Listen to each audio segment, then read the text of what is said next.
Bienvenue sur Que devient l'Afrique, l'espace où l'on écoute avant de conclure, où chaque mot devient une clé pour comprendre notre époque. Aujourd'hui, nous plongeons au cœur du Sahel, là où la Confédération des États du Sahel, encore jeune mais déjà déterminée à s'affirmer, trace son chemin vers la souveraineté et l'émancipation collective. Dans cette réunion stratégique, Abdoulaye Diop, ministre des Affaires étrangères du Mali, évoque la fierté des peuples, le changement de paradigme irréversible et la volonté de prendre en main leur destin, tout en affrontant des défis diplomatiques et sécuritaires complexes. Avant d'entrer dans l'analyse approfondie, écoutez ces propos tels qu'ils ont été tenus, pour saisir la posture et les intentions derrière chaque mot. Les enjeux dépassent le simple discours, ils touchent aux dimensions politiques, économiques et morales de toute une région en transformation. Préparez-vous à explorer comment le Sahel se réinvente, de la sécurité collective à la maîtrise de sa narration sur la scène internationale. Le peuple AES fier, le peuple AES debout, le peuple AES qui prend son destin à main comme l'évoque notre hymne confédéral. Durant sa jeune expérience de vie, la Confédération des États du Sahel a su s'imposer comme une réalité géopolitique qui compte et avec laquelle il faut compter tant au Sahel que dans la région de l'Afrique de l'Ouest, en Afrique plus largement et même au-delà.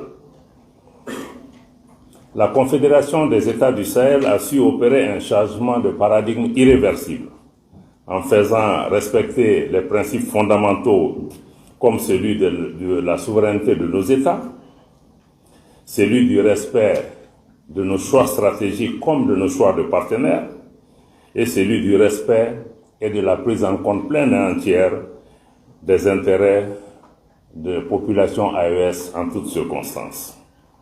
Cet exercice qui se poursuit au quotidien n'est pas une tâche facile, vous le savez, car il a nécessité un changement de mentalité, particulièrement de la part de certains partenaires qui avaient trouvé un confort malsain dans la perpétuation d'un esprit et de comportement de domination et de prédation également de nos ressources.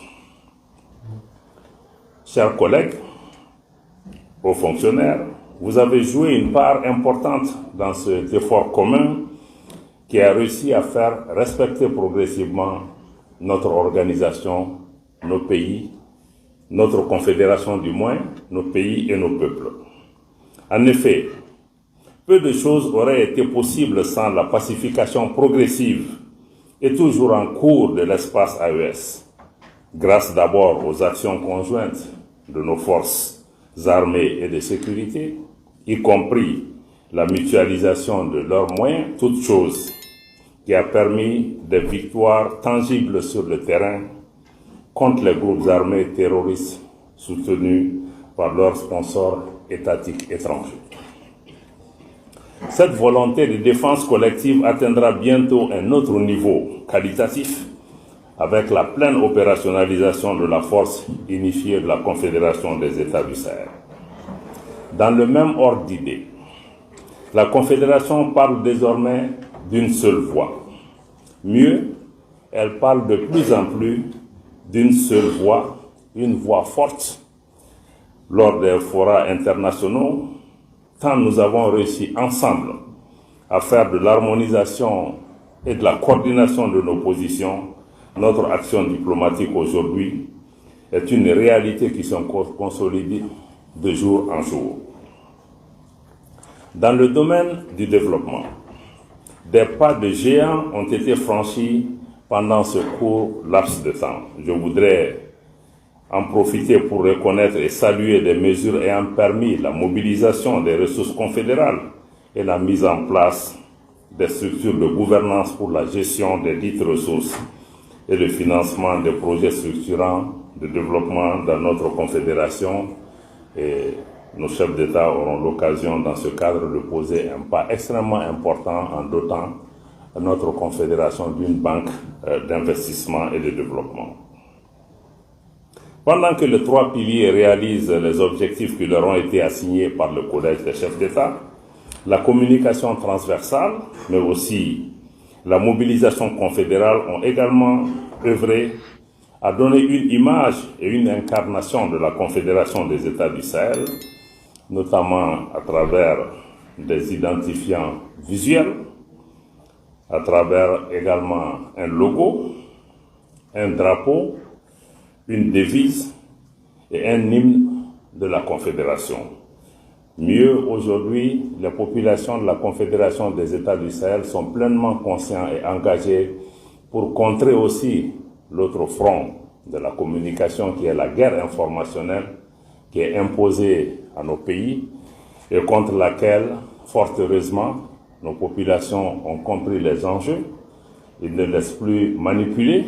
Mieux, nos États aussi se dotent de moyens pour pouvoir nous-mêmes conter notre histoire, partager notre vision, donner notre propre version de nos informations, parler à nos populations dans nos langues, partager l'ambition, la vision de nos chefs d'État et faire en sorte que nous puissions nous réapproprier encore cet espace qui est extrêmement important aujourd'hui, qui est celui de la guerre cognitive, comme nous le disons, parce que nous sommes passés à une autre phase, nous ne sommes pas dans la communication, même la désinformation, c'est la guerre cognitive. Et la guerre cognitive, comme nous le savons tous, vise aujourd'hui à prendre le contrôle du mental et de l'esprit de nos populations pour pouvoir éventuellement en faire des armes qu'on va retourner contre nos propres pays. Je crois que ça, c'est une dimension extrêmement importante que nous sommes en train de travailler aujourd'hui à pouvoir contrer.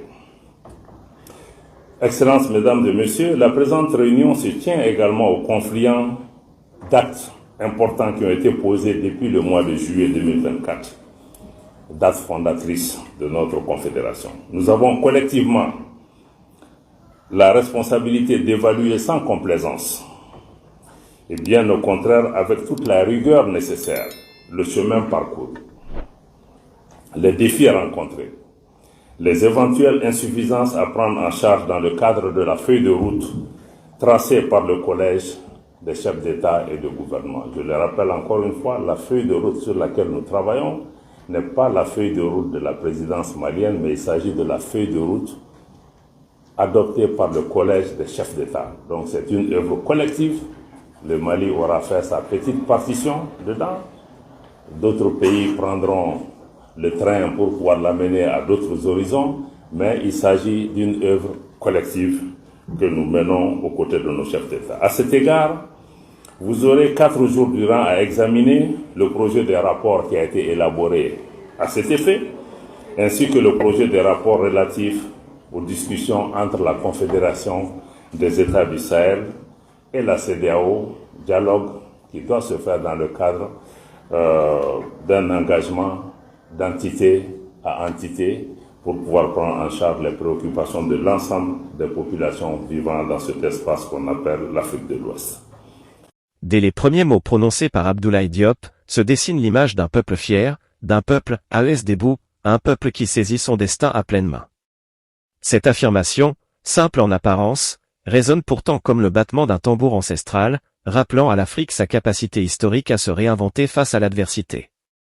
La Confédération des États du Sahel, AES, encore jeune dans sa trajectoire, s'impose déjà comme une réalité géopolitique incontournable, non seulement au Sahel mais dans l'ensemble de l'Afrique de l'Ouest et au-delà. Ici, le discours politique ne se limite pas à des mots, il devient une voix vivante, incarnant la volonté d'un continent de ne plus subir mais d'agir, de ne plus être spectateur mais acteur de sa destinée. Le terme central du récit d'Abdoulaye Diop, le « changement de paradigme irréversible », mérite une attention particulière. Il ne s'agit pas simplement d'une expression diplomatique, c'est un signal clair envoyé aux partenaires traditionnels habitués à une domination tacite et à l'exploitation des ressources locales.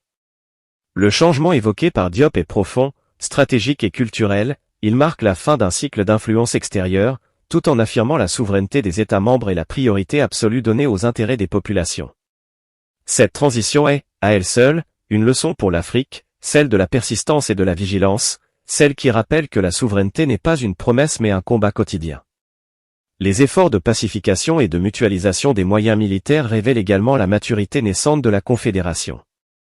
Les victoires tangibles contre les groupes armés terroristes, souvent soutenus par des sponsors étrangers, ne sont pas de simples succès opérationnels, elles incarnent une prise de contrôle du destin régional, et traduisent une conscience collective que la sécurité n'est pas seulement l'affaire des forces armées, mais celle de tous les acteurs civils et institutionnels. Le peuple AES devient alors acteur de sa propre protection, et non plus simple spectateur des conflits importés.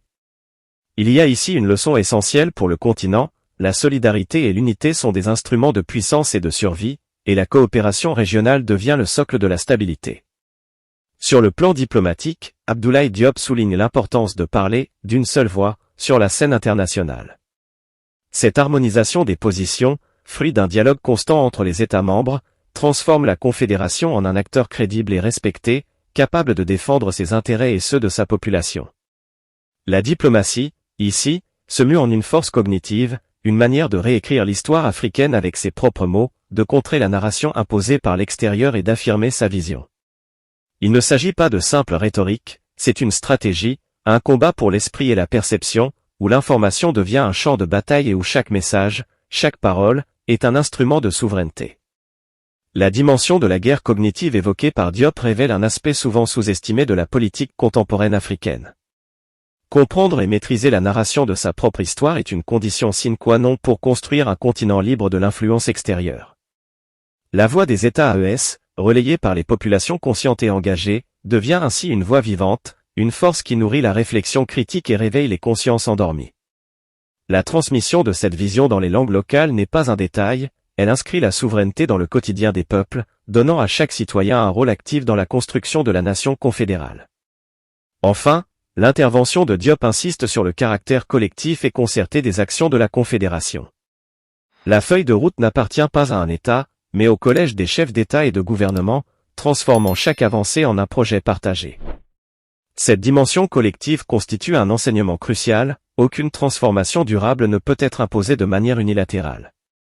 L'Afrique, pour se réinventer, doit embrasser cette logique de coopération, où chaque nation devient un maillon d'une chaîne plus grande, solide et résiliente. La première leçon se dessine donc clairement, la souveraineté, la solidarité et la maîtrise de sa narration sont les fondements sur lesquels l'Afrique peut bâtir son avenir, et la Confédération des États du Sahel se profile comme un modèle concret de cette renaissance. La figure de style vivante s'insinue ici comme une voix collective qui dialogue avec chaque spectateur, l'invitant à réfléchir, à s'engager et à percevoir l'Afrique non comme un espace en souffrance, mais comme un terrain fertile pour l'action et la créativité politique.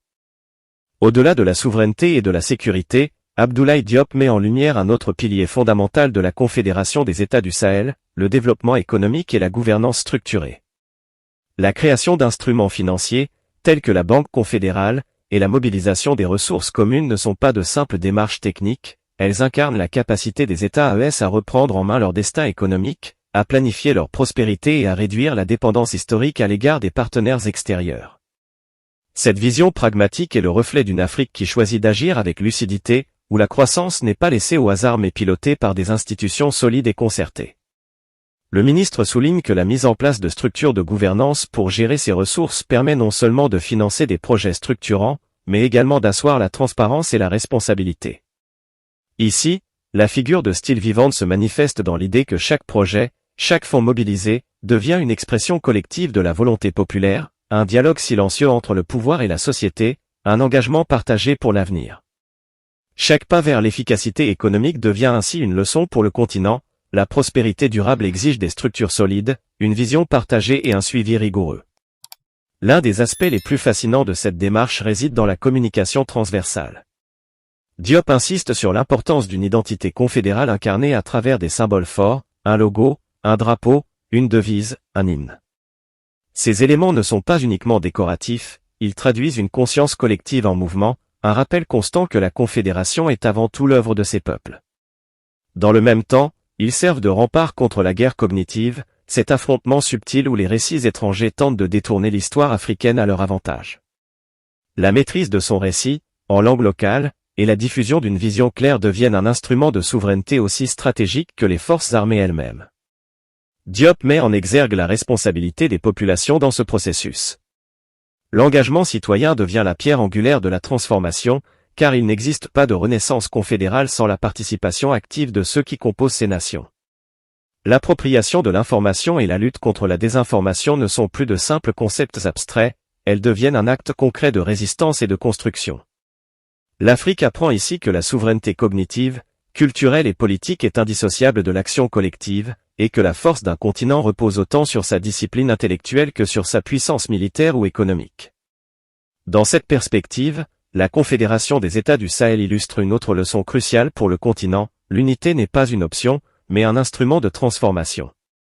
La coordination des efforts économiques, militaires et diplomatiques transforme chaque État membre en maillon d'un système robuste et résilient, capable de résister aux pressions extérieures et de créer un cadre stable pour le développement. La vision portée par Diop dépasse le simple pragmatisme, elle devient un appel à l'élévation des consciences africaines, à la lucidité et à la responsabilité individuelle et collective. Enfin, la mise en place de projets structurants et l'appropriation des ressources confédérales rappellent que la renaissance africaine ne peut être l'apanage d'une élite, elle nécessite la participation consciente de chaque citoyen. C'est ici que la voix vivante, évoquée dans tout le discours, prend toute son ampleur, elle transforme le spectateur en acteur, lui faisant comprendre que chaque décision, chaque initiative et chaque geste comptent pour le futur du continent. Et alors que la Confédération avance, elle trace une trajectoire qui combine puissance économique, engagement civique et fierté culturelle, créant un modèle inspirant pour l'ensemble de l'Afrique.